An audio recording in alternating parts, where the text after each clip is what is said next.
Welcome to the Deep Dive, where I uploaded my transcript for the podcast and have two AI hosts talk about it. They may go into more depth than I went into. So without further ado, here's the Deep Dive.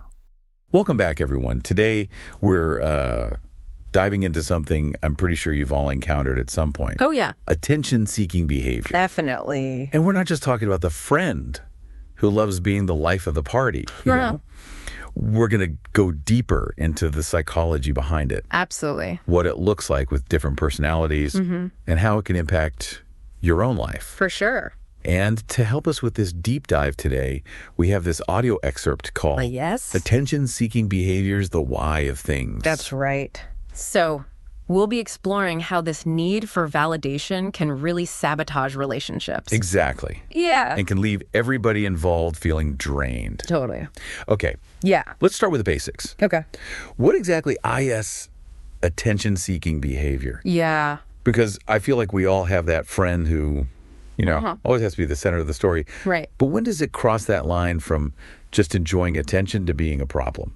I think everyone enjoys a little bit of attention now and then. Oh, for sure. But it really becomes a problem when it's a constant and disruptive pattern. Yeah. And when it comes at the expense of other people's needs. Right. So that friend who always has to be the center of attention. Yeah. Are they constantly interrupting? Yes. Turning every conversation back to themselves? Well, yeah. Even stirring up drama? Oh, yeah. Just to kind of stay in that spotlight? Totally. That's when it becomes something more than just, enjoying a little attention. And that's where the source material we have today really digs into the emotional toll it can take Yes. on the people around them. Yeah. It's not just annoying. Right. It's I never actually, really it can be exhausting. Exhausting. To constantly feel like your needs are being ignored. Like you're not being seen. Right. And your needs are being pushed aside. Exactly. So why do people seek attention in this way?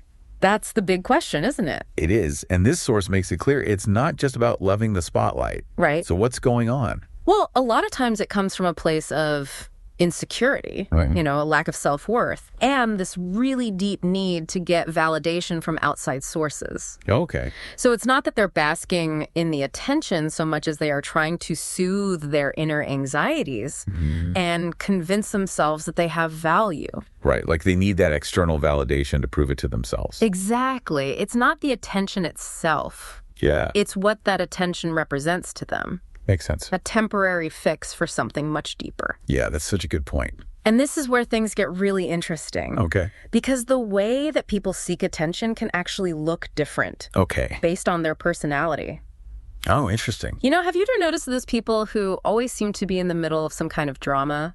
Oh, yeah. Where their relationships are just chaotic? Always. The source points to a group of personality traits, sometimes called cluster B, Okay. that can shed some light on these patterns. Okay. Before we jump into those, can you give us a breakdown of what cluster B personality traits are? Of course. But in simple terms, I don't want to get too clinical on everybody here. I hear you. Yeah. So think of cluster B as kind of a group of personality styles that share some common threads. Okay. So things like difficulty regulating emotions, Got it. unstable relationships, impulsive behavior. Okay. And it's important to remember, we're not diagnosing anybody here. Right. This is about recognizing patterns. Yeah. Not labeling people. Exactly. Just kind of seeing, okay, this is how things tend to play out. Okay. So for each of these cluster B types that are mentioned in the source, Right. let's break down how they seek attention and the reasons behind it. Okay, sounds good. So first up is what the source calls impulsive disregard disorder, Okay.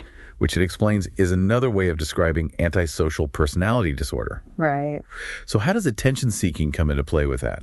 So with antisocial personality disorder, it's actually less about needing validation and more about control and manipulation. Oh, wow. So they might use attention as a tool to dominate a situation or to get power over other people. So it's more about the attention being a means to an end.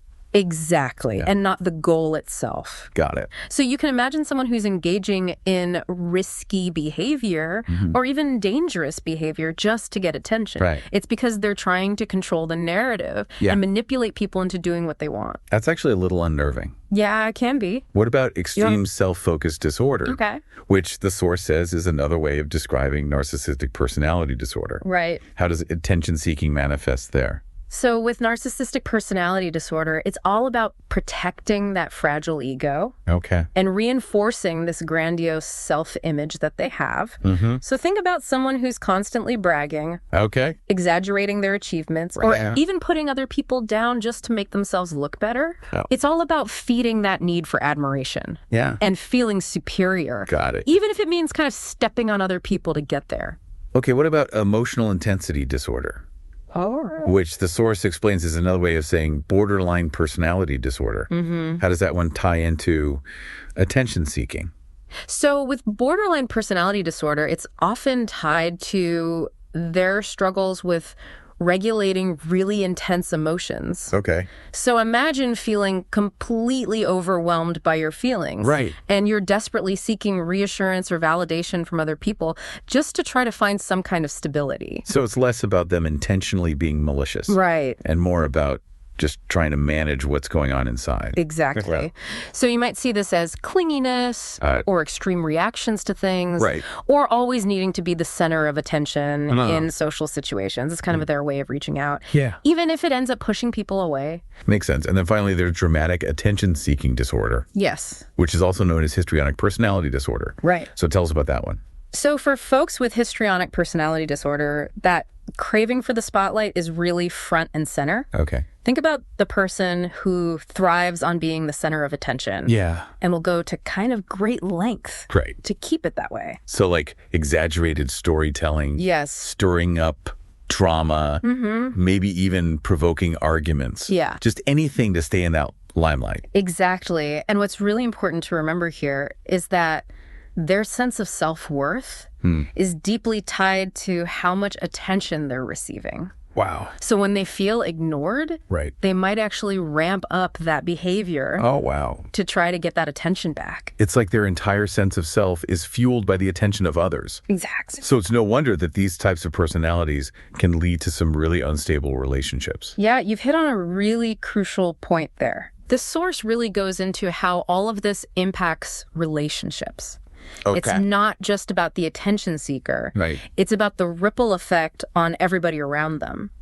And the source uses this really powerful phrase, talking about feeling like you're constantly being pulled into someone else's emotional orbit. It's a great way to put it. Yeah. You're constantly reacting to their needs, Yeah. their drama, their demands for validation. Totally. And it leaves very little space for your own needs, your own feelings. Yeah. So why does this dynamic create such unstable and shallow relationships for the attention seeker? Well, because it's not a two-way street. Right. They're so focused on getting their own needs met that they're not really able to see and appreciate the other person. Right. It becomes all about them all the time. Which is why the source says it's so difficult to maintain a balanced reciprocal relationship in these situations. Right, because if one person's doing all the giving and the other person's doing all the taking, eventually something's got to give. It's just not sustainable. Yeah, people get tired of being drained Totally. and feeling used. Right. They want a partnership, not a one-sided emotional support system. Exactly. Right. So what can you do if you find yourself in a relationship with someone who's exhibiting these attention-seeking behaviors? That's a tough one. It is. How do you protect yourself Yeah. without becoming cold or uncaring? Right. I think the key is boundaries. Okay. And this is really crucial. Supporting someone Yeah. doesn't mean sacrificing your own well-being. Right. You can be compassionate without getting swept up in their need for attention. So can you give me an example of what a healthy boundary would look like in this kind of situation? Absolutely. So let's say your partner constantly interrupts you to tell their own stories. You know, it's like they always have to make everything about them. Right. A boundary could be saying, hey, I want to hear what you have to say, but I was sharing something that was important to me. Can you please let me finish? I love that. Yeah. It's firm, but it's respectful. Right. It acknowledges their need, but it also asserts your own. Exactly. And if it keeps happening, Yeah. you might need to limit your exposure to those situations. Right. Maybe decline invitations to events Yeah. where they tend to dominate the attention, or maybe shorten your visits Yeah. just to protect your energy Exactly. and not get pulled into that drama. And if you're really struggling, don't hesitate to reach out for professional help. That's a great point. And that goes for both the person who is exhibiting the behavior and the people around them. Right. Therapy can be really helpful. Absolutely. When it comes to understanding these dynamics and learning how to navigate them. And the source takes a really interesting turn here. Okay. It explains why relationships with those who are manipulative can be so difficult. Yeah. And it compares it to teaching someone a language they've never even heard of. It's a great analogy. It is. Right. It gets at this fundamental issue that it's not just a few bad behaviors. Yeah. It's this lack of those really essential emotional skills. Right. Like empathy and accountability. Right. It's like trying to explain quantum physics to someone who hasn't even learned basic math. Exactly. They just don't have the foundation to even grasp what you're trying to get across. And the source really highlights how draining that can be. Yes. You end up feeling like an emotional caretaker instead of having this real equal partnership. You're always teaching, explaining, trying to bring them up to speed emotionally. Right. And that can be incredibly exhausting. So what's the takeaway here? Yeah. What's the final word on choosing healthy relationships? You deserve to be with someone who is already operating on a level of emotional maturity. That's a good point. You should not have to constantly teach them how to be a decent human being. It's about finding those people who get it, who understand, respect, empathy, and accountability. And who aren't constantly demanding validation or creating drama. Exactly. It doesn't mean they'll be perfect. Yeah. But it does mean that they have the foundation for building a healthy reciprocal relationship. Wow, that was a lot to unpack. I know, right? But I feel like we've only just scratched the surface. Oh, yeah. We'll be back in part 2 to explore this even further. We'll go even deeper. So stay tuned. I can't wait. Me too. You're right. We've only just dipped our toes into a really vast and complex topic here. Totally. It is kind of like peeling back the layers of an onion. Oh, yeah. Each layer reveals more and more intricacies. Absolutely. I love that about these deep dives. Yeah, I do too. There's always more to uncover. Always. But to trying to teach someone a language they've never even heard of. Such a striking image, isn't it? It is. It really highlights that gap in understanding. It's like they're missing the instruction manual for healthy connections. Right. And it brings us to this really important question. Okay. Can someone who is missing these core emotional skills actually change? Right. Can they learn to be a better partner? It's the question that I think lingers in the back of everyone's mind. It does, especially when you're in a relationship with someone who exhibits these behaviors. Exactly. And I think it's natural for us to want to believe that people can change. Oh, totally. And to some degree, they absolutely can. Right. But when it comes to these really deeply ingrained personality patterns, it's a much more complicated situation. Okay, so what does the source say about this? Well, it doesn't sugarcoat it. Okay. The source emphasizes that trying to change someone with these ingrained patterns can be so incredibly difficult. Right. Emotionally draining. And often unsuccessful. Wow. You can't force someone to develop empathy. Right. Or to stop relying on these unhealthy ways to seek validation. So it's more about them choosing to change. Yes. And doing the work. Absolutely. Than you trying to fix them. Exactly. And even then, it's a long and challenging journey. Right. That typically requires, professional support and a really deep commitment to personal growth. Which is why I think the source's ultimate message really resonates. Yes. It's about focusing on relationships that nurture our growth. Right. Rather than the ones that constantly drain us. It's recognizing your worth. Yes. And not settling for relationships that leave you feeling depleted and unfulfilled. Totally. It's a reminder that we have a choice. We do. In who we allow into our lives. Yes. And we deserve to be with people who treat us with respect and reciprocity. And sometimes the most emotionally intelligent choice you can make is to walk away from a relationship that's no longer serving you. Right. Even if it's painful. It's hard, but it's true. It is. You have to put your well-being first. Yeah. You can't pour from an empty cup. And the source reminds us that there are people out there who already get it. Sure. People who understand these fundamental principles Right. of healthy relationships. Right. And they don't require you to constantly teach them or fix them. Oh, It's exactly. like the difference between trying to push a boulder uphill Oh my God. and gliding effortlessly Right. on this smooth path. Such a good visual. It's about investing your energy in relationships that energize you in return. I love that. Yeah. Support your growth.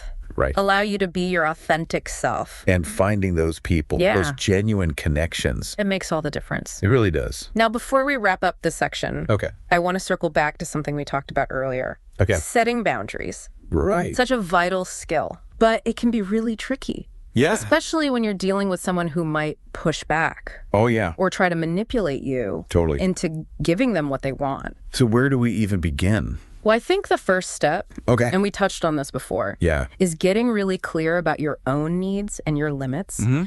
What are your non-negotiables in a relationship? Okay. What behaviors are simply unacceptable to you? It's about knowing your values and what you deserve. Exactly. And once you have that clarity, Yeah. you can start recognizing those specific behaviors that are crossing those lines. Instead of just feeling drained or resentful, Right. you can pinpoint what's causing it. Exactly. Let's say your partner's constantly interrupting you Okay. to talk about themselves. Yeah. Instead of just feeling annoyed, Right. you can identify that interrupting is a behavior Yeah. that violates your need for respect Got it. and equal communication. It takes that vague feeling of discomfort and turns it into something you can actually address. Right. And once you've pinpointed that behavior, Okay. you can start thinking about how to communicate that boundary. How do we do that effectively? Yeah. Because I think a lot of people worry about sounding too harsh or judgmental. I think that's a common concern. Yeah. You want to be assertive and clear, Yeah. but you also want to be respectful. Right. A good starting point is using I statements Okay. to express your feelings and needs. Can you give me an example? Absolutely. Let's go back to that interrupting example. Right. Instead of saying, "You're always interrupting me, it's so rude," Right. you could say, "I feel disrespected when I'm interrupted. What? I need you to let me finish my thought before jumping in." So much better. Right. It focuses on your experience Yes. and what you need All right. rather than attacking them. Exactly. And it's important to be consistent. Yes. You know, each time the behavior happens, gently but firmly restate your boundary. Yes, but what about when they argue? Right. Or they try to guilt trip you Oh, yeah. or turn it around on you. Those are the moments that I find so challenging. I think those are the moments when it's crucial to remember you don't have to engage in that drama. Okay. You can simply say, I understand you're upset, but this is important to me, and I'm not going to discuss this further right now. It's like putting up a shield, Yeah. deflecting those tactics. You're not responsible for their reaction. Right. You're responsible for protecting yourself. And sometimes that means disengaging from the conversation Yes. or even physically removing yourself. Absolutely. Yeah. You have the right to walk away from any interaction that feels unsafe or disrespectful. Now, I really appreciate that the source that we're working with here Yes. doesn't offer any easy fixes.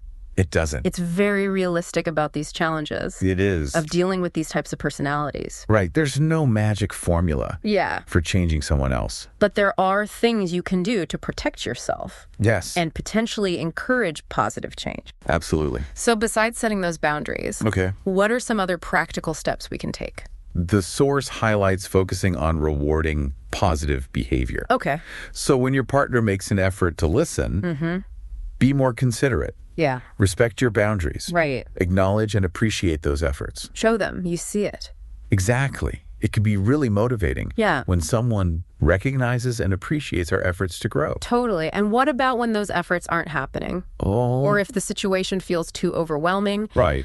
The source encourages seeking professional help. Absolutely. Therapy can be so valuable, It can. both for the person struggling with these behaviors Yeah. and their partner. Right. It provides a safe space to explore the underlying issues. Yeah. Develop healthier coping mechanisms. Right. And learn those better communication skills. It's not about fixing anyone. Right. It's about providing support and tools for growth. Exactly. And ultimately, It's up to each individual Right. to choose whether they're willing to do that work. and you have the right to choose whether you want to be a part of that journey or not. Absolutely. Your well-being is what matters most. This has been such an insightful deep dive already. It has. We've explored the complex psychology behind attention-seeking behavior, the effects on relationships, and practical strategies for protecting ourselves. For sure. And fostering those healthier connections. Absolutely. And I hope our listeners are feeling empowered to choose healthy relationships,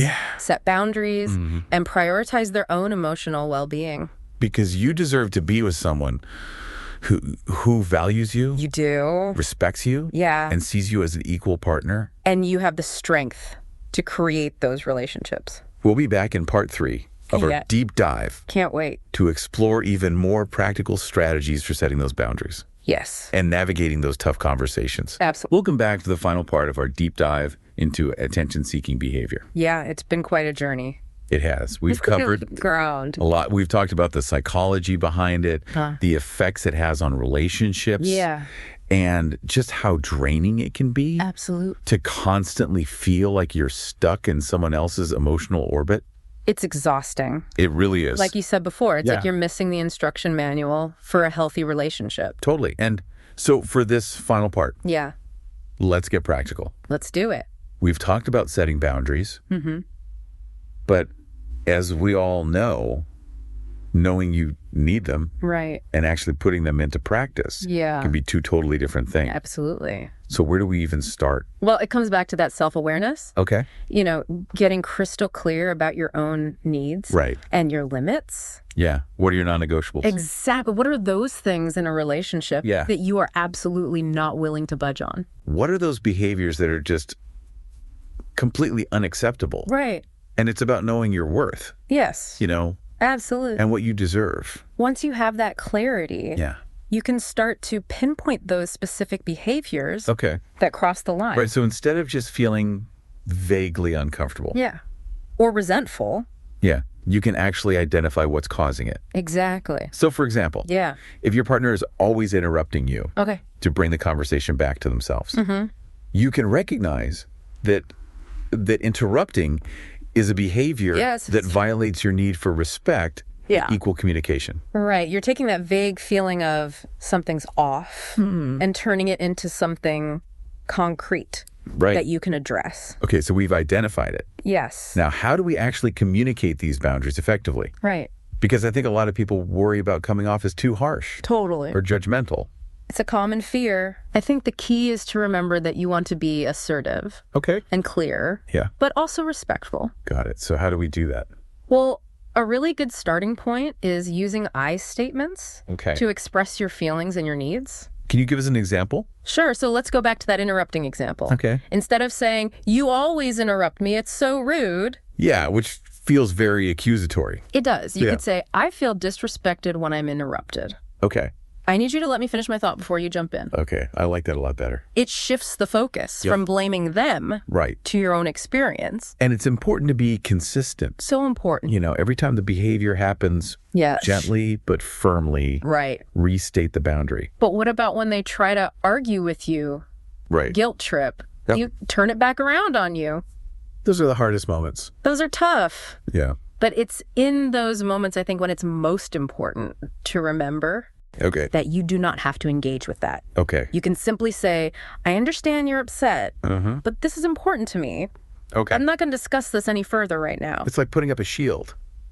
Yes. Protecting yourself. Yeah. Deflecting those tactics. You are not responsible for their reaction. That's a good point. You are responsible for taking care of yourself. And sometimes that means walking away from the conversation. Yes. Or even physically removing yourself from the situation. If you need to, you have the right to do that. That's right. You have the right to walk away from any interaction that feels unsafe or disrespectful. I really appreciate that the source material we've been looking at today doesn't try to offer these quick fixes. Me too. It's very realistic about how challenging it can be. Right. There's no magic wand. Right. To make someone else change. But we can do things to protect ourselves. Yes. And potentially encourage positive change. So besides setting those boundaries, what are some other practical steps we can take? The source talks about the power of positive reinforcement. Okay. So when your partner does make an effort to listen to you, to be more considerate, to respect your boundaries, make sure you acknowledge and appreciate those efforts. It shows them you see it. Exactly. It can be really motivating when someone recognizes our effort to grow. And what about when those efforts just aren't happening? Right. Or the situation feels too overwhelming to handle on our own? The source encourages seeking professional help. Therapy can be so valuable. It can be. Both for the person exhibiting these behaviors and the partner. Absolutely. Therapy offers that safe space to explore those deeper issues, develop some healthier coping mechanisms, and learn those better communication skills. And it's not about fixing anyone. No, it's about providing support and tools for growth. And ultimately, it's up to each individual to decide if they're willing to do that work. And you have the right to decide if you want to be a part of that journey or not. Exactly. You know your well-being is what matters most. Absolutely. This has been such a fascinating deep dive. It has. We've learned so much about the psychology behind attention-seeking behavior. So many layers. The impact it has on relationships, and most importantly, practical strategies for protecting ourselves. Yes, setting boundaries. And fostering those healthier connections. It's about knowing your worth. Setting those limits and finding those relationships that truly nurture you. I hope our listeners are walking away with a better understanding of this complex topic. Me too. And that they feel empowered to create those healthier and more fulfilling relationships. Absolutely. Thank you for joining us for this deep dive. It's been a pleasure. And until next time, keep diving deeper.